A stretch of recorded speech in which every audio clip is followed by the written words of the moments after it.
I'll go with a nice easy one first of all, which is I love any moment. I love any moment in a new mystery where it gets the first laugh.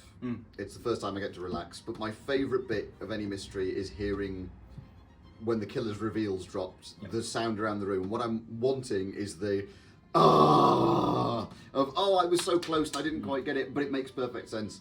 And the first time we did Murder on the Disorient Express it got, because I've been so stressed about the mystery for so long, and it got the most satisfying noise I've ever heard. If I'd written it to have that sound, it wouldn't have been as good. It was perfect, and I was so happy, and that will always be one of my number one moments.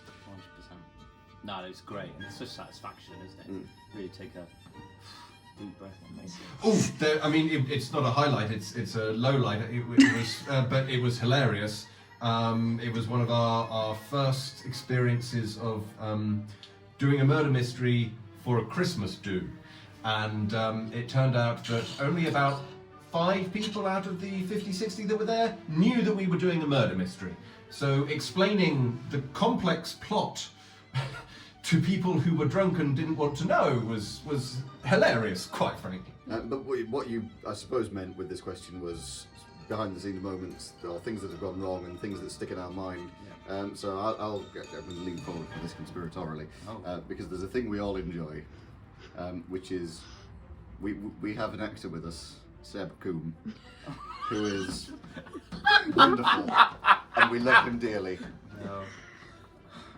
And he has a way of delivering a line that is truly spectacular, in that he will sometimes throw in a word that none of us are expecting. Walking thesaurus. And I enjoy every single mystery where we detect that he's about to go off on one of these, and the rest of the cast, as he's off on one, share a look as we see who's going to smirk, who's going to have to turn around, who's...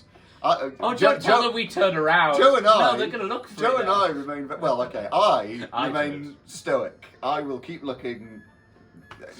I will not be moved.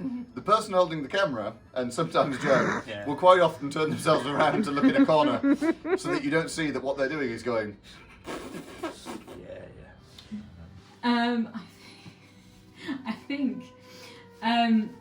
so our murderess-in-chief, who we love and revere, has a real ability, a real knack for occasionally...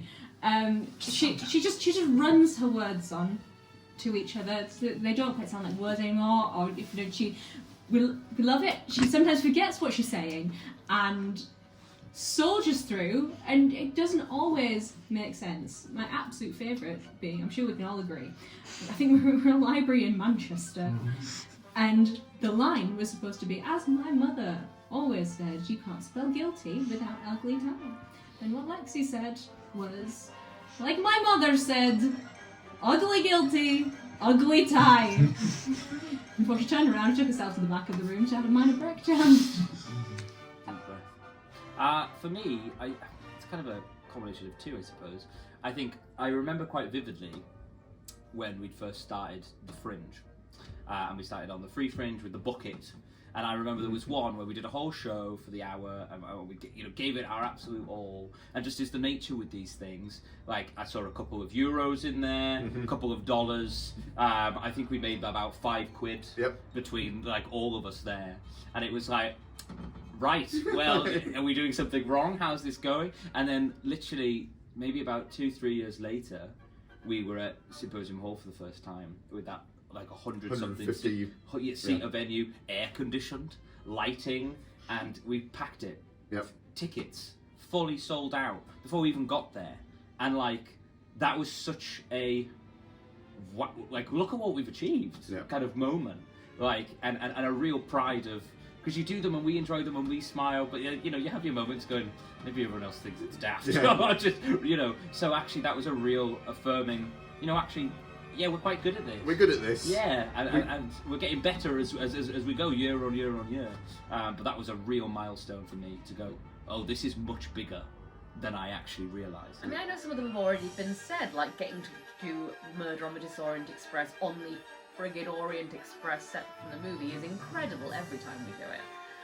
Edinburgh Fringe, and how that has just built. So I know Joe talked about that from a small, free fringe 10 shows, and now we've been lucky enough to sell out 44 shows in a Pro Venue for the last year. It's nuts, and picking up an off-West End nomination for it last year.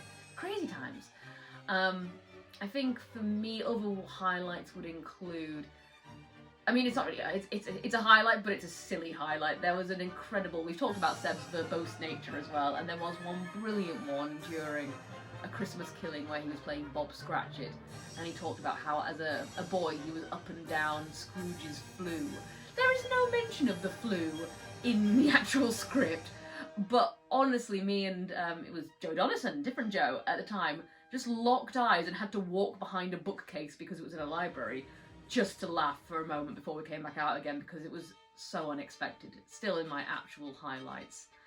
And then I suppose it's just the fact we're still here 10 years later. It's nuts. It's insane. It is.